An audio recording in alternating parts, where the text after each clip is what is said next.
Hi, welcome to the 8th session on SAP CRM technical training.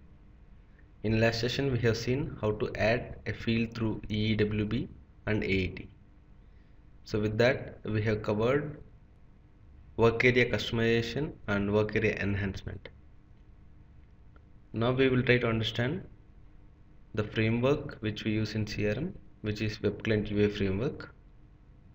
So this is the most popular framework which has been introduced by SAP in the CRM product. So as I mentioned in my earlier classes, understanding the CRM framework is the most important thing you need to do to understand and work in the product. So said that, we would go ahead and look at the framework. So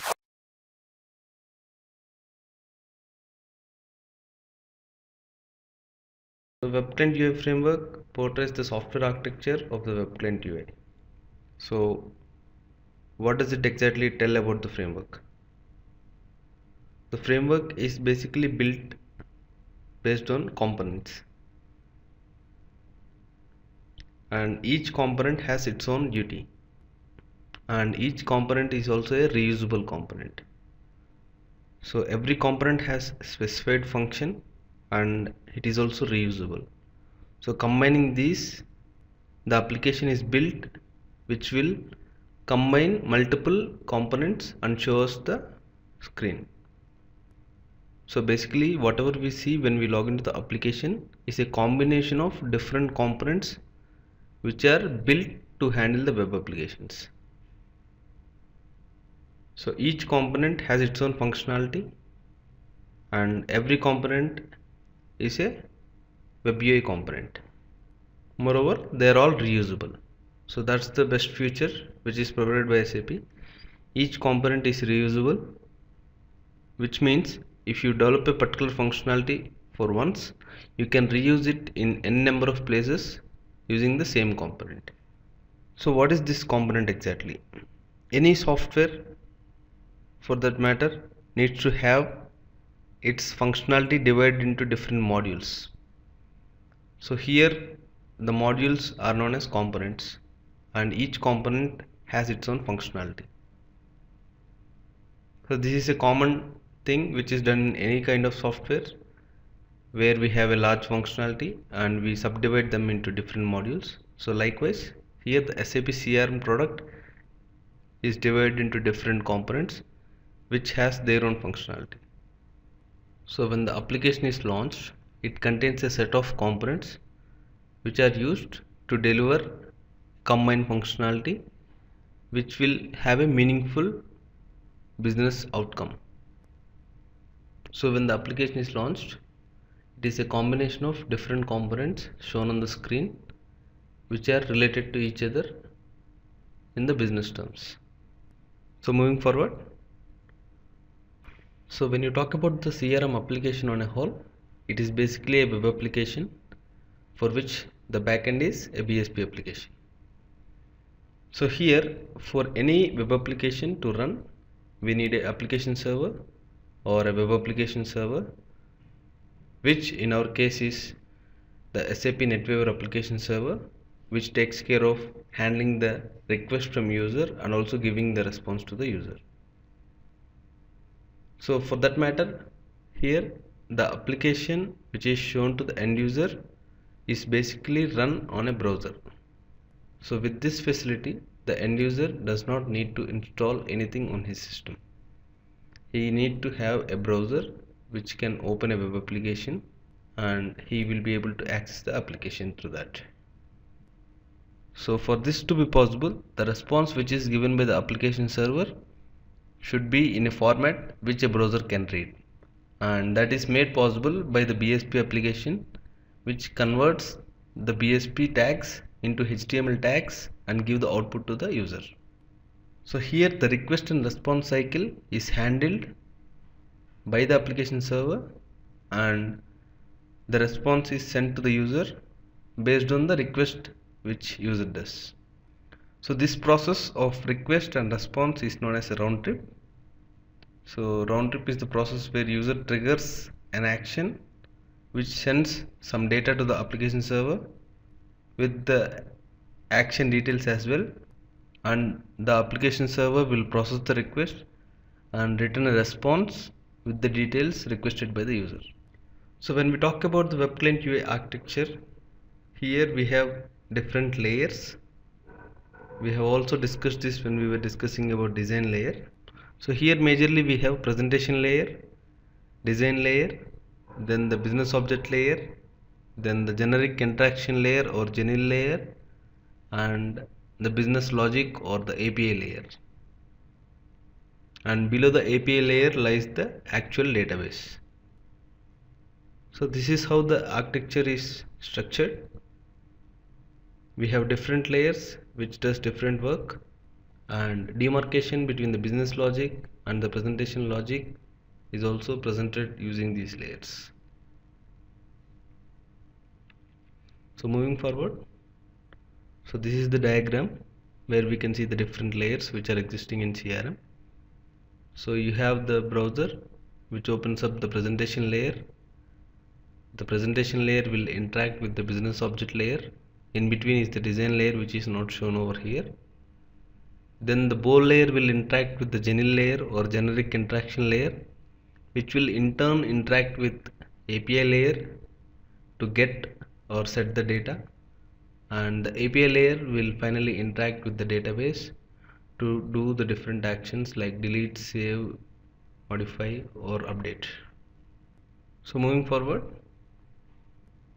so this slide talks about the description of each layer. The presentation layer is responsible for displaying the application. So this is the layer which will interact with the end user in terms of getting the request from the end user and also sending the response back to the end user. So when we talk about end user here, basically end user will interact with the browser. So here the browser is our client, but still we talk about end user because the person who does the action is the actual user who uses the application. So then comes the design layer. So design layer is located between the presentation layer and the bowl layer. As we have already discussed, this layer is only responsible for changing the UI settings. Then coming to the bowl layer. So bowl layer is basically the important layer which will cache the data. It also transfers the data to generic interaction layer, and it guarantees a separation of UI and the underlying business logic. So the bowl layer provides the demarcation between the business logic and the UI logic. Then comes the GENIL layer. So what GENIL layer essentially does is it connects the bowl layer with the API layer. So you might get a doubt why this layer is required. This is required because this acts as a dispatcher. So basically whenever you try to, for example, create a business partner, so bowl will ask GENIL layer to create the business partner. So GENIL layer has to decide which API to call. So to find out the right API, the GENIL layer exists.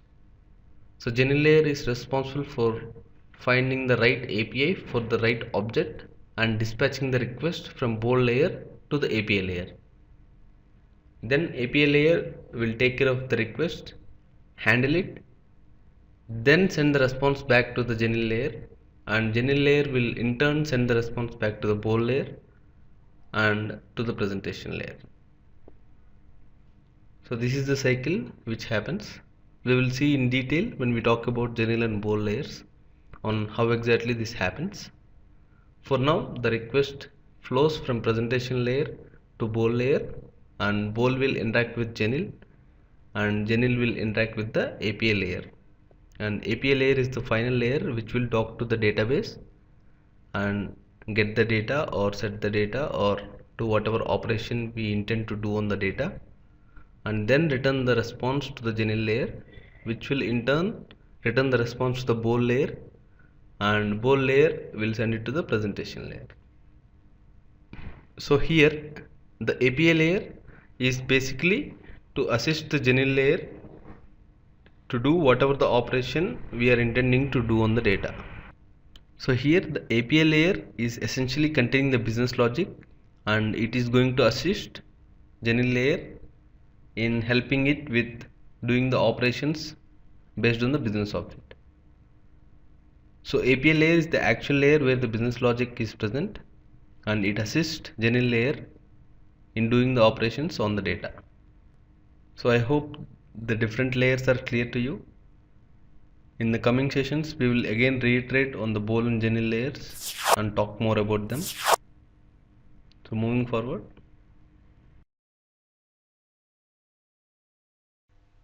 So here we are discussing about the component structure browser, which is the screen which we see when we open up any of the component in the T code BSP_WD_CMPWB.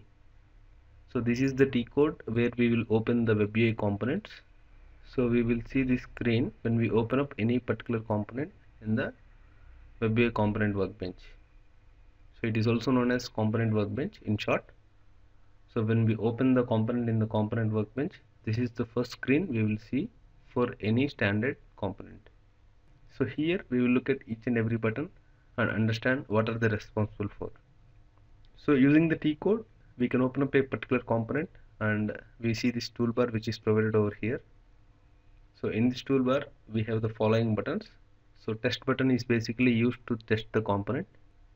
We will see more about this button when we do the demo and when we create the components in the further classes. Then the second button is full screen on and off. So this button will enable us to remove this bar which we see over here. So this area which we see over here will be removed by clicking on this button. This is generally useful when we need to do the configuration of a particular view. Then the third button is the various list, where we can see the various list of this particular component. As we discussed, every component is reusable. So this component can be reused by other components. So when you open up a particular component and you wanted to know where all this component is used or in which all other components this component is used, you can click on this button, which will give a list of all the components which are using this component. So we have a button called wizard log, which is basically used to show up the log of the operations which we have done using the wizards. So we use wizards extensively in WebUI framework. So if we face any errors during the wizard, then we can look up the wizard log and find out what went wrong within the log. Then you have a find view layout button, which is basically used to find out a particular view from giving the IMPL class of that particular. So when the screen dumps in the WebUI, we generally get the IMPL class. So using this class, we will be able to find out in which view we have the error. Then we have enhance component button, which is basically used to enhance the standard components, and this button will change to delete enhancement when the component is already enhanced. We will talk about enhancement concept in a separate session, so there you will understand more about this button. But for now, this is basically used to enhance the standard components and also to delete the enhancements done to the standard components. Going forward, so these are the different nodes which are present under the tree structure of a particular component. So we will move forward and look at the picture. So here you see that there are different nodes present over here. One is the component controller, the second one is Windows, third one is custom controllers, and fourth one is views. So we can double click on each node and go into that particular node. So by double clicking on the component, it will show us the detailed structure on the right hand side, which will have the component controller. So the component controller is basically the heart of the WebUI component, and it is the master controller which controls the whole component. We will talk about this in more detail in the coming sessions.